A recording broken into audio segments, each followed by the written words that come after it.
This is hospital protocol. I want you to understand the turf you're working on here at the hospital. It's a lot different than the turf at church. A lot different in that. You know what to do there Sunday morning. You know how to act during your sessions and all the different things you do there, but I want you to feel comfortable with ministry here. First of all, we're going to take a look at hospital protocol of the HIPAA, what that means, standard precautions, corporate compliance, how hospitals get paid, and how this hospital program is good for all. First of all, let's look at HIPAA, that bad word that makes ministers angry because they can't get information anymore, okay? HIPAA is a good thing. It's patient privacy. But just like all government programs that somehow get out of control, okay? Maybe got a little out of control, but it's still a good thing. It keeps patients' information private. If you were the patient, you would want that, okay? But you're going, I'm a good guy. I want to come here and help them. I want to make a visit. Please help me make a visit. Let me show you how we can do that together. There's ways to get around it. But let me first help you understand HIPAA. HIPAA is what we try to protect is PHI, protected health information, their name, address, phone number, medical record number, date of birth, diagnosis, prognosis, social security number, patient account number. Those things are sacred. So we're not going to share that information. But we will share it on a need-to-know basis. If you were a nurse leaving your work at 7 p.m. and another nurse coming on at 7 p.m. to take that same patient, they need to know. So they have this cross information. If you're a respiratory therapist coming in, physical therapist, physician, taking care of the same patient, they need to know. But if you're not taking care of that same patient, you're in the lunchroom sharing about your patient, that's wrong. Okay? If you're just, want to tell somebody about your day and you're sharing patient information, that's wrong. So you're in the elevator and you're talking with somebody. If there's somebody else in that elevator not taking care of that patient, you don't share. Or if you're in the hallway, you kind of look around and see who's behind you before you start sharing that information.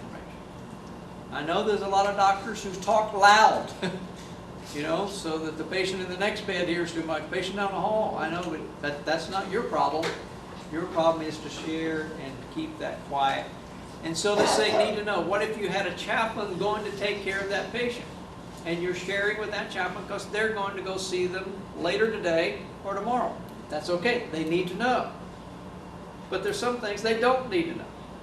And we like to get into chatter sometime. We'll tell them all about the nitty-gritty. It's like they don't need to know all of that. They need to know enough to take care of the patient. So if, let's say, you are going home that day and you want to share with your spouse or a friend a great visit you had or a bad visit you had, you can share that, but don't share the name. What if it's a neighbor down the street and I'm talking to my wife and she goes, oh, that's our neighbor down the street. Well, I've told too much, right? But I can share good, and I even say, please share your experiences. In fact, you remember I said like the chaplain on Monday, Tuesday, Wednesday, Thursday, all different chaplains? You will never see each other. So I will come together sometime and have coffee and chew the chaplain fat and talk about your great visit and your worst visit last month. But don't share the patient name. Don't need to. But please share the visit. Share the experience. Because you would say, I never thought about doing that way. That's a great idea. I never thought of that. That's a great way to do that. And they learn from you and you learn. Please share that time together. Don't share the patient name. Volunteer chaplains and all employees need to wear the badge. Part of HIPAA law is wearing this badge while I'm on duty. It protects the patient. The patient needs to know who is in my room. Chaplain, nurse, who are you? And so let's say I'm on call and I get called in and I don't have my badge. Then I don't come in. Because if I do, I can't minister. I can't work. I can't go see patients. So I keep this with me. Let's say I'm on call on Mondays. And it's Monday. And I'm gone to Walmart, or I'm out fishing, or I'm out playing with my kids, I'm out doing something. I keep my badge with me. And I keep in my trunk a little ditty bag of appropriate clothes to wear, because I'm going to be in my Walmart clothes or my fishing clothes, because it's my day to go have fun, but I'm also on call. So I have to have this, or else I'm going to have to go back home and get it. If a nurse shows up to work and doesn't have their badge, they go home. Or they go to human resources and pay $15 to get another one. You don't do that too many times. But we can't work without a badge. So that's part of HIPAA law. If you had a password, let's say you got an office now, and let's say they set up a computer there in the office, and they give you a password. You don't share that password with your wife or your friend or even another chaplain unless administration or someone has given them that password. Okay? That is a HIPAA violation to share passwords with them. Another point is just even our own employees here. If I were a patient in this hospital and I had the ability to look up patient files, which as an employee I would, if I looked up my own file, that's a HIPAA violation. I know, well, that's your file. Let's get that correct. It is not my chart. It is my doctor's chart concerning me. See the difference? I can look at it if I ask a request. I can look at my chart. I can get a photocopy of my chart, but it's not really my chart. It's my doctor's chart concerning me. So if I were to look up my own chart, I'd be fired. Okay? So there's certain violations that we have because this is a protected item that may concern me or my neighbor, my wife, or someone else that I can't look at. We will give you a census at the beginning of your shift each day, and at the end of that day, we'll tell you where to place that census to be shredded. If you want to take 3 patient names home with you to pray for them, you have violated HIPAA. You keep them here. And I know doctors have names of patients and they're in their pocket and they go and take it in their car. Because it is their patient. Remember, doctors place their patients into hospitals and nurses take care of their patients. We call them our patients. They aren't our patients, they're doctor's patients. So the only one that can take patient's name out of this hospital is the doctor. Okay? So when I write down 3 patients' names to go home to pray for them, I've broken HIPAA. Okay? So I keep them here. And I forget, but guess who remembers them when I forget? God can remember them. You know. And I know that patient can't remember his name, God but bless him, you know. Okay, so but don't write them down. Don't take that home with you. Why are doctors and nurses and everybody running scared about this? Because if they're caught, they're immediately fired from that job. They took so long to get this job and so long to work on that career, they're fired. They could be in prison up to 10 years and fined up to $250,000 fine. You see why they're not sharing information anymore? And just as your CEO who came and introduced himself today, Scott, said to me, he said, I hear of a violation in this hospital almost every day. And I hear it in a corporate-wide, just continuous. That it's not like, oh, well, that doesn't happen. It happens. Because we keep forgetting these simple, basic things about keeping patient privacy quiet. You know, the mayor of the city is in the hospital and something, oh, I didn't know he was an alcoholic. You know? You know, that gets told around, you know. Or he's taking this medication, I bet he has this problem. You know, it's like, you know. So we get into trouble when we want to know too much and share too much. Next on that, clergy viewing census. As we said, when a clergy comes to the front desk, we used to could view the census no more. And now the nurse is going to ask, may we call your church and keep you updated on that. Other clergy come to the front desk and you say, I'm here to see Sally Jones. She's a person in your congregation. You've got the name. Sally Jones told you on Sunday morning, oh, come in the hospital Monday morning, come visit me.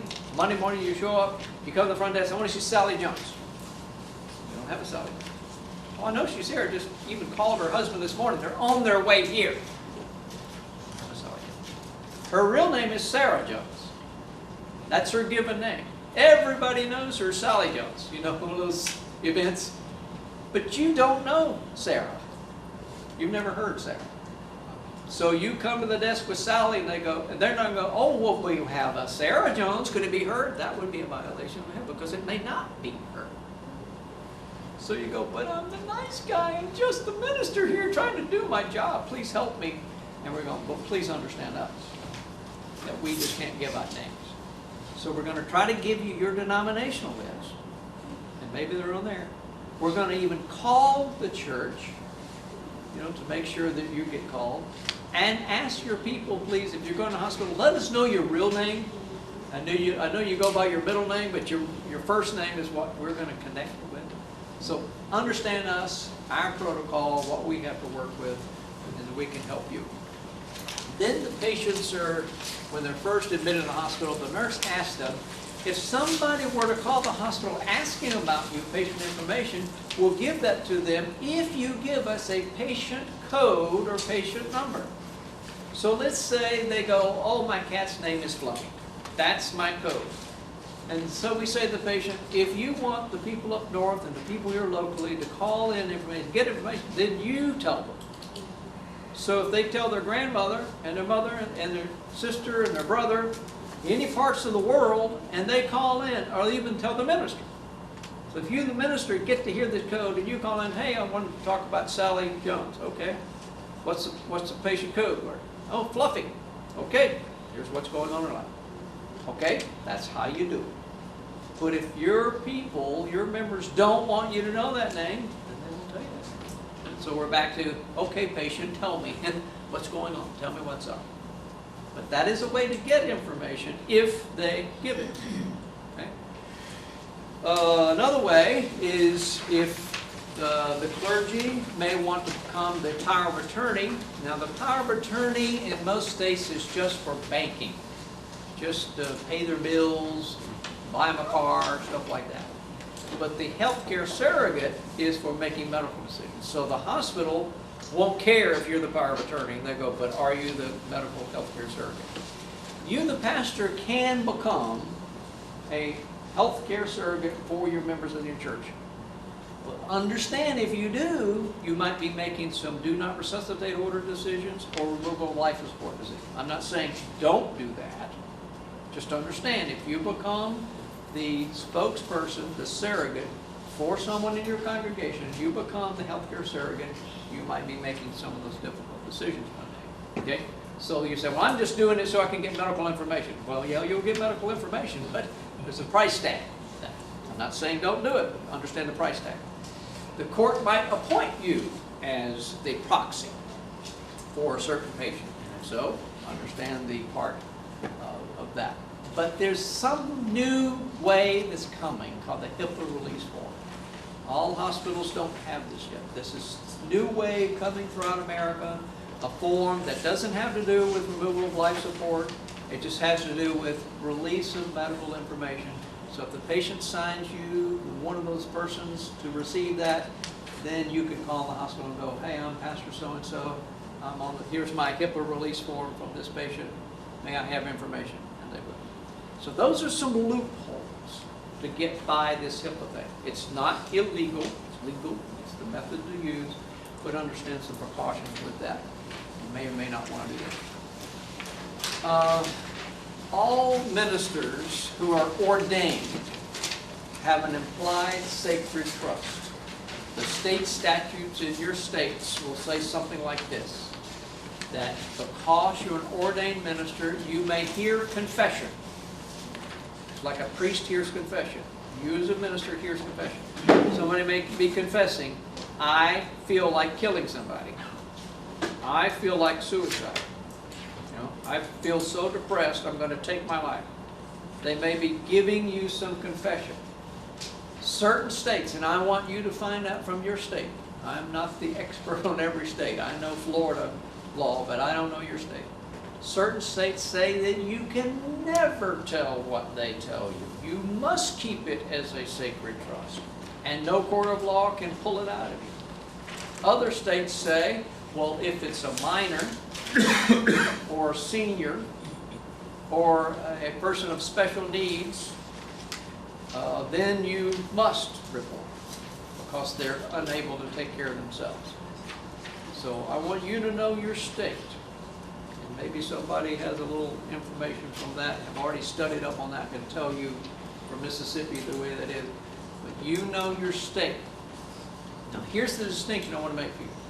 Let's say there was a volunteer chaplain working in our hospital who was not ordained, because I've already said you don't have to be. This implied sacred trust of not reporting only pertains to the ordained. If you're not ordained, then you must report. So every nurse, every doctor, every school teacher, every police officer hearing homicidal thoughts, suicidal thoughts, have to report. Especially of the minor, especially of the senior, especially of special needs. They have to report. Ministers in some states don't have to and are told not to, because it's the implied sacred trust. Now let me put on a different hat for you. You're working here in this institution. You are an ordained minister, but you're wearing our badge. You're wearing our badge. You need to err on the side of reporting more than err on the side of sacred trust. Why? Because in this institution has some deep financial pockets, and there's a lot of people that like to dip their hand in deep financial pockets. Okay? And they'll go, well, you were working here. Let me give you two instances. One was a patient in our hospital was on hospice care, and he was in such excruciating pain. He was going to be released that day to go home, and he says, Larry, I have the chaplain coming in, and he goes, they've tried to take care of me and give me all the morphine they can, all the Roxanol they can, but it just won't cut it. I'm going to go home. I've got some guns at home. I'm going to end my life. I said, well, sir, I have an obligation to take care of you, and your family will know I have an obligation to take care of you and your health. I have seen some of your neighbors that have been coming in to visit you, and they've told me that they have access to your home, taking care of your home. I'm going to call your neighbors, and they're going to remove your weapons from your home, and then we're going to discharge you. And we discharged him, and there was one weapon they did not know about, and he ended his life. And his family showed up from out of town wanting to have some answers. Me and the risk manager, the legal person in the hospital, sat down together, told them everything I could do to save this man's life. The best we could do. I broke my sacred trust. I could have, oh, you're sad. I could have said, I don't know what I would do in your shape, you know, I might end my life too. But I have a responsibility to take care of you. Another incident was an employee. She came to me time after time again saying, I'm sad, I'm sad, I'm sad. And I think for the most part she was just getting attention. But on one certain day she said, Larry, I have pills in my purse, pills at home, pills in my car. I've been on some pain meds. I'm not taking them. I'm saving them all up. I'm going to take them all at one time. I'm tired of life. I go, then you and I are going to go across the street right now to the behavioral center. We're going to check in. No, she said, I got to pick up my kids at 4 o'clock. I said, no, you didn't hear me. We are going to go check in right now. Because you have just put me into jeopardy, hearing that information that now I'm responsible for your life. While she was having the interview with the nurse over there, she asked for a cup of water, and she took her pills in her purse. And I told the nurse she had pills. You know, she lived through it and all. But we have an implied sacred trust, yes, to listen to pain, to problems in people's life. But we also have a moral trust to report. So I would say in the hospital, in fact, your state laws might say what Florida state law. It says in your church, you have an implied sacred trust. Well, if I'm wearing this badge, I'm not in my church. Okay, if I'm in my church as a pastoral counselor, I've handled it different ways. Sometimes I reported, sometimes I didn't report. Because I'm in my church. I'm in the hospital, err on the side of reporting. Reporting means talk to the nurse, talk to the doctor, talk to administration, somebody. This is what I heard the patient say. What do you want me to do? You go from here. Okay? Any questions? Tough subject. It's a whole seminar in itself, just on that subject. Any questions? All right, we'll move on. Standard precautions. In other words, hand washing, cleaning. Standard precautions mean, the words mean, pretending that every patient might have an infectious disease. They haven't been tested yet. They may have just come in the hospital, in the ER, or just been admitted. Or they may have been there for several days, and we don't know yet that they have some infectious disease. So I treat every patient like they might, so I wash my glove or whatever I need to do. Now, washing our hands in regular hot water and soap is the best way. But that little squirt dispenser, do we have one on the wall here? Let's see one. But every patient's room will have this little foam dispenser. Okay? That is good enough for every disease except for C. diff. And you won't know if they have C. diff or not, so you wash your hands as best you can. And the only way to find it out would be to ask the nurse, you know, if I need to wash my hands in or in a protocol way. But wash your hands before and after each visit. Oh, the 15 seconds. Pretend that you're singing happy birthday to yourself. Okay? Fingernails, between the fingers, wash really, really good. Okay? This foam thing that's about $50 size, good enough. Now, after you foam your hands up, and see, here's how, let me show you the protocol. Can I borrow your portfolio there, please? Probably when you're making your chaplain visits, you have something in your hand. Some clipboard, some portfolio, some whatever. Now, I won't do this a year, but normally on mine, I stick it up under my armpit, okay? I stick it up under there, and then I foam my hands up, and then I take it out, and so it's been under my armpit. And so I ask you this question: when's the last time you cleaned your portfolio? Because you wash and then you touch it, or you bring your Bible in. When's the last time you washed your Bible? Especially, do not bring cloth Bible covers. Leather, vinyl, something that can wash. You know that doctors in England do not wear any cloth below the elbow? Because this cloth here, while you're washing, do you know these ties? They have tested doctors' ties, those few that wear ties anymore. Find all kind of bugs growing on those ties, all kind of diseases. I never wash my tie. I lick it off, I get some chocolate on it or something, you know. And you wash your shirts, and I may really take it to the laundry now and then, but how many things are there? You know, when I go home, if I've spent a day amongst infection control patients or something, I go home and there's my grandchild. Don't hug granddaddy yet. I'm going to go change my clothes. Okay? Because they're more susceptible than we are as adults. Now, I think you probably by now you're thinking I have OCD, obsessive compulsive disorder. I don't. But I am highly understanding this disease. The nurses and doctors are not dropping like flies. They protect themselves, okay? But we need to understand. So, I wash my hands before and after each visit. Remember I told you about Joint Commission come in here, they can walk in here today and observe the hospital's medicines. What they also do is stand down there in the hallway and see if people wash their hands when they go in the room or not. And if they're not doing it, they say, well, I'll be back in 30 days from now and we'll see if you're doing it now. They could shut a hospital down for little things like that. So this like, you're the volunteer chaplain. You go, well, I'm just a volunteer chaplain. Let me even talk to regular ministers. Let's say you're not even on board with us, you're not wearing our badge. You as a minister come in, you didn't wash your Bible, and you didn't wash your hands, and you leave not washing your hands. Now, HIPAA's not really policing you, but I'm just talking about just being wise. I'm talking about taking care of the patient, what I'm bringing in. I'm talking about taking care of my family, what I bring out of there, okay? Because you know one person in that room that never washes their hands? The patient. If you want to watch them, wait till the mealtime comes. They're sitting in bed, IVs all hooked up and everything. They bring the food tray, they just, and excuse me, but they've been scratching and everything else all day long. And then you're shaking their hand. So you're like, when I'm going to leave, I'm going to wash my hands, okay? And so when I even go to the restroom, I take a paper towel, turn off the knobs, and then hopefully someone will have like a little garbage can by the door so I can open the door with the paper towel, prop the door open, toss it. You know how I flush toilets now? Why do I do this? Because the last 6 people leaving the restroom didn't wash their hands. So I wash my hands, and then I touch the door, and then I contaminate.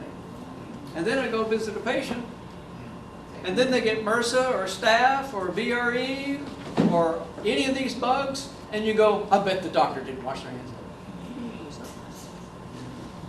You know, Maybe it wasn't the doctor or the nurse. Maybe it was us. And we're just good people coming by and thinking, oh, Lord, you'll protect me. It's like, Lord goes, use your brain. Common sense. So in some of these ways, we just follow practical common sense. Now, I've said that every patient, we treat them as if they might be an infectious disease person.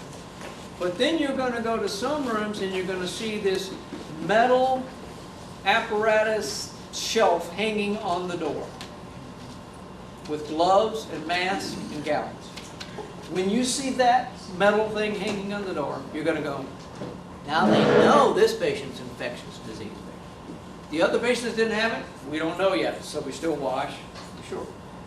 But on this room, it has a little sign that says what way you need to protect yourself. If you don't understand it, you go to the nurse's station and go, how can I protect myself and this patient?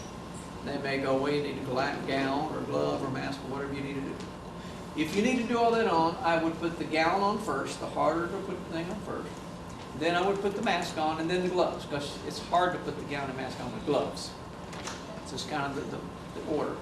And then when you leave the room, you take all of that stuff off and put it in the garbage can. Now there's two different protocols. You all tell me here, what's the protocol for putting this dispose of it? Do you put it in the regular garbage can or the red bag garbage can? Anybody know? Red bag. Some hospitals say the other way. So whatever the protocol says here, is that protocol? You know? Okay. Because some hospitals say, no, it's just the regular garbage can. I go, okay.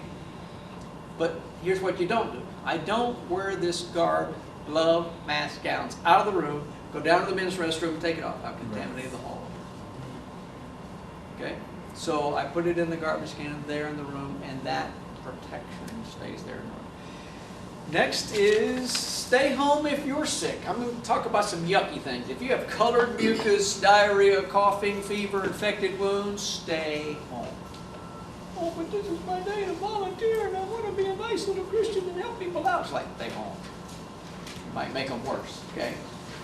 And you might, your own susceptibility, you might be worse. The normal protocol now, cough into your sleeve, study your hands. And now when I come up and shake a person's hand, I don't grab them in the sleeve anymore, okay? You know, this whole different world. Do you know now churches don't have the common communion cup anymore? Communion, sipping the same cup. Sometimes even grabbing the loaf of bread. Just think about it, folks. Think through some of those things in your common worship. You know, you think, well, I never thought about that. You know, we're all grabbing the same loaf of bread, taking a piece of it. It's just certain things we need to worry about. Why? Every hospital, every nursing home, every football field, every locker room has this stuff. And we need to protect ourselves. Because now there's diseases that even medication won't cut it. You know, there is nothing to even stop them up. Last issue is corporate compliance, basically business ethics.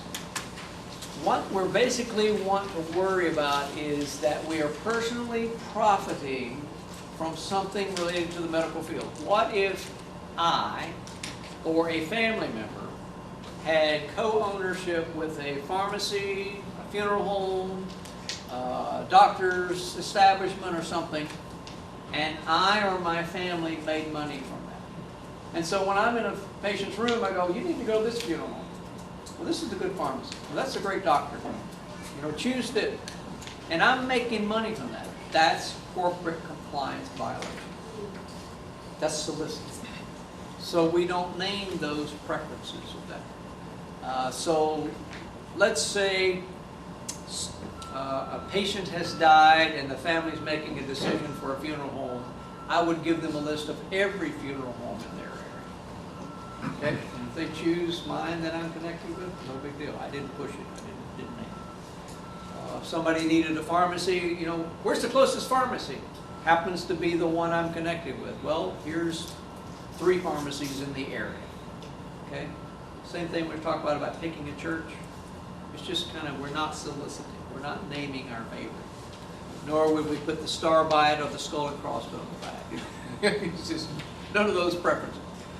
So let's say you as a local minister are connected with the funeral home and the funeral home calls you to do funerals, so they give you $50, $100, whatever for a funeral.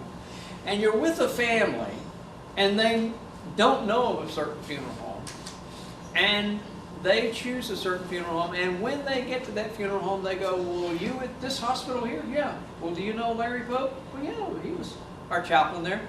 Well, he can do a funeral, didn't he tell you? No, he didn't tell me that. Well, let's call him up, because I know Larry makes himself available for our funeral home. For people that don't have a minister, we'll do a funeral. So it's okay that you do funerals. It's okay that you receive money from doing that. You don't market. Different? And if I do that, I go to my CFO, my Chief Financial Officer, which is my corporate compliance officer, and I say, hey buddy, by the way, there's an extra income I get from doing this kind of job as working as helping the funeral home, helping families, but I'm not going to bring it up. I'm not going to solicit. Okay, thanks for telling me. See the up and up? That way we kind of know that. The other, I miss accepting gifts. The common law in this is not accepting a gift more than $100. I would say as a volunteer chaplain, after I prayed a prayer or met with the family and they want to give me $50 a night, I don't need to give me any money for praying a prayer, serving you. But that's the law, no more than $100. There are very strict laws out there for physicians receiving trips to Bermuda, for even nurses receiving meals and stuff like that. And they really have a lot of scrutiny on pharmacies and nursing homes and all that kind of market here at the hospital. So it cuts both ways. So what I'm saying basically is just do your job, be ethical, be upfront. Don't try to market what you do here in the hospital. Don't try to solicit, and then you'll be doing just fine. Oh, here's your book. Wash it first. Do you all know that prayer works? I think I may have told you in our last meeting a little bit about this study. Let me tell you a little bit more about this double-blind study. It first happened at Harvard University, where they were told that prayer helps patients get better. So they said, let's study it and let's make it really hard. Let's don't tell the patients that we're praying for them. See, that might be a placebo or psychosomatic. If I told you right now, I'm praying for you, you go, hey man, I feel better already. I haven't even prayed yet. He feels better already, right? What if I leave and forget to pray for him and he just feels good? He feels good. Just because I told him I was going to pray for him, right? Well, that's placebo. That's psychosomatic. But what if I'm here in this little prayer room and I'm praying for half the patients, not the other half, and I don't tell them? So that's what Harvard University said. We've got some open heart patients. You, the prayer group, pray for half. Don't tell us. Don't tell the patient. Don't tell the doctor. Don't tell the nurse. But you pray for half of our open heart patients, but don't pray for the other half. Mamas may be praying for the other half. The spouse may be praying for the other half. But you, this prayer group, don't pray for the other half. At the end of the week, you tell us which half you prayed for. They reviewed the results of those patients that were prayed for. They left the hospital sooner. Less infection rates, return to the hospital less often. There's something to this. They did it again and again, and then Yale, Duke, Emory, Princeton, other medical schools did these same kind of blind, double-blind study prayers and proved that prayer works. Duh, we knew that. Let me tell you the end of this story, the flip side. There was a man in the 1990s after this prayer was done. He didn't like this prayer study. He was an atheist. He believed in alternative prayer. This was a man by the name of, a billionaire by the name of John Templeton. He gave these same universities big bucks if they would restudy prayer and do it his way. So they restudied prayer, and I don't know really what alternative prayer is, but they did alternative prayer, and he proved, quote unquote, that prayer doesn't work, and it even makes the patient sicker sometimes. You know what I like about that study? Prayer to God works. Alternative prayer doesn't work. We got it on proof now. But if you were to go to any of these medical school websites, and on the section of prayer, you will see this last study that prayer doesn't work. Okay? The alternative prayer. The alternative prayer. Yeah, define that. What do they mean by I don't know. I've looked up his website, John Templeton's website, and they don't really explain what alternative prayer is. It's not prayer to God. He doesn't believe in God. He's atheist. So that's the only way I can define it. It's not prayer to God. So I like the study. It tells me prayer to God works, prayer not to God doesn't work. But if you looked on those websites, you would see his study. And I'm praying, and since he has passed, I'm praying somebody restudies this one day and gets back the original studies on there. But there's many, many, many other studies out there that prayer works. Remember I told you that Joint Commission's requiring that all hospitals do a spiritual assessment of each patient? And we will, and let's talk about how hospitals get paid. We are past our time, and would you want me to spend, to release those who want to and spend 15 more minutes to finish up? Or what is your wish? How much time do you have? I have about 15 more minutes of a presentation. But you are released if you need to go. Okay? Let's take about 15 more minutes. Let me explain how hospitals get paid. You may say, oh, hospitals get paid, they send me this bill, itemized statement, and I pay that bill. Well, that's for self-pay. That's when you don't have insurance. And hospitals really don't get much money from self-pay. They write off a whole bunch of that. They get paid. What they really get paid off, what really funds this place, is private insurance, Medicare, Medicaid, VA. And all of those four pay hospitals by what they call DRGs, diagnosis-related groups. And they all get together and say the same thing. If you're an open heart patient, they pay the hospital for 4 days. Okay? So if you're in the hospital with open heart, you're going to get paid 4 days, no matter what. Now you may get maybe some other disease along with that, you know, but then they'll change the days. But just the basic thing, 4 days. So if we say prayer works, if I pray for you and you get better sooner, leave the hospital sooner, if you leave the hospital in 3 days, you still get paid for 4 days, right? Can anybody say cha-ching? Okay? Prayer works. Prayer helps out. But if nobody comes and prays for me, and I leave in 5 days, the hospital eats the last day. I'm still in ICU. ICU costs a lot of money. Nurses cost more. The ventilator costs more. You know, all those kind of treatments cost more. And so the hospital eats that. They give it to them for free because they're only going to get paid for 4 days, right? Well, then the total hip is 3 days, total knee is 2 days, appendectomy 1 day, laparoscopic appendectomy, you go on the same day. That's real simplistic how hospitals get paid. So, if you come in as volunteer chaplains and pray for patients, remember I said these chaplains prayed in a private room, didn't even go see the patient. So prayer works even long distance, okay? Oh, yes.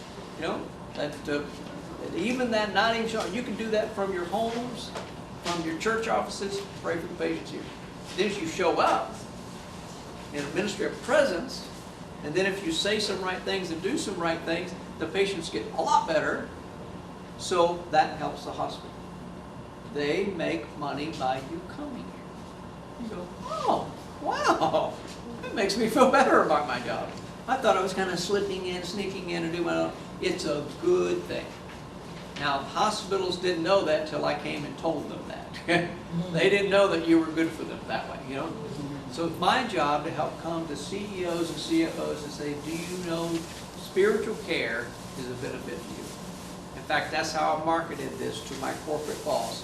When I first went to see Kelly Curry, I will save your corporation millions of dollars. In fact, if you hire a chaplain, it will pay for itself. Oh, okay? Now, I don't know many other disciplines in the hospital where you say, well, you can just hire this nurse and it'll pay for itself, hire that doctor and pay for itself. Spiritual care makes a difference. Now, let's see how else it makes a difference. So if the patient leaves the hospital sooner, prompt discharge, that's the saving. What if a patient is in ICU, on life support, doctors are ready to let go, and the family's not quite ready to let go? What if they have set up a DRG? What if for this very sickly patient, even the DRG is 10 days? And here we're at the 12th day, 13th day, 14th day, 15th day, 16th day, not getting paid. And the doctors are ready to let go, but the family goes, I can't let mom go. It's my mom, that's my dad. Okay? And the chaplain comes in, sits down, without persuasive language, without motivating, just listening. Said, you don't talk about it. And so then after talking about it, they deal with guilt, or they deal with, you know, Dad and I just got back together. I've got some things to say. I've got some apologies to say. And so just sitting down and listening, they go, well, maybe we're ready to let go tomorrow. We'll take them off life support tomorrow. Tomorrow is better than next week, right? Because they're not going to get paid for it the whole next week.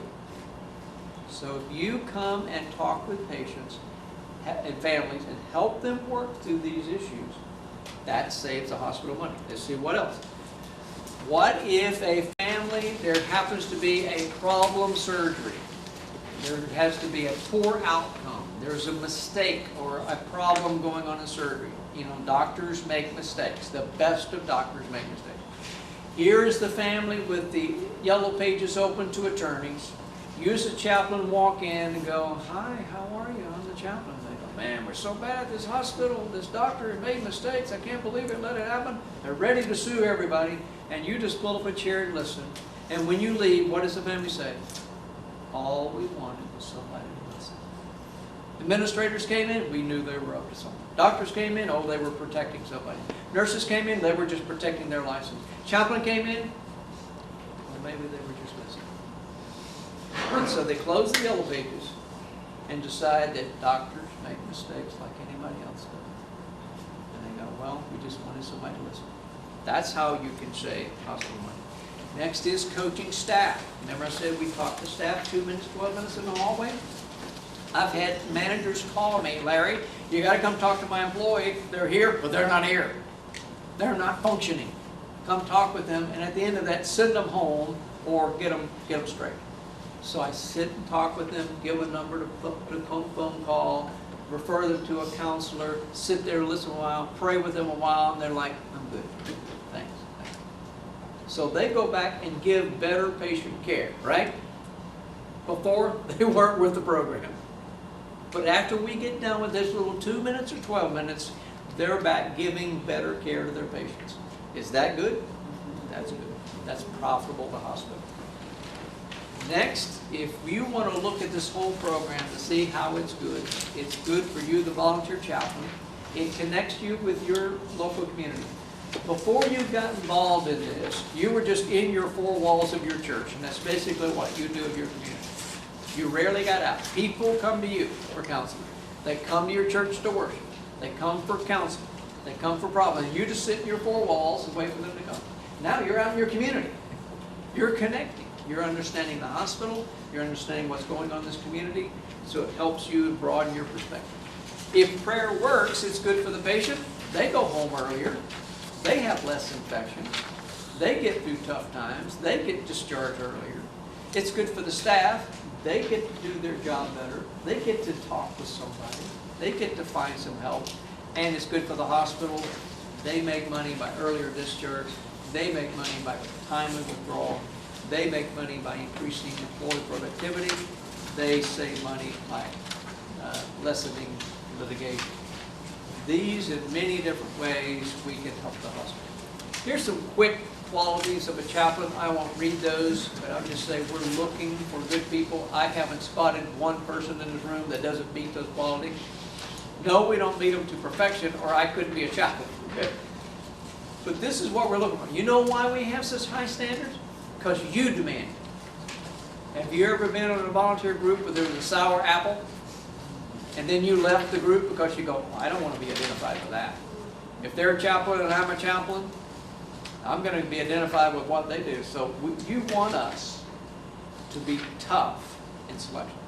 When I come back 2 times from now, we form our chaplains committee. That chaplains committee will take a look at applications. That chaplains committee will decide who is quality for your hospital. You want us to be strict on that. Now, not perfection, but you want us to be good. You want us quality. And then they will take care of that and be able to have a good team. If you're interested in becoming a hospital chaplain, in your packet is an application. I believe it is. There's an application there. There will be an orientation class we'll tap into. Gloria will let you know when that will be.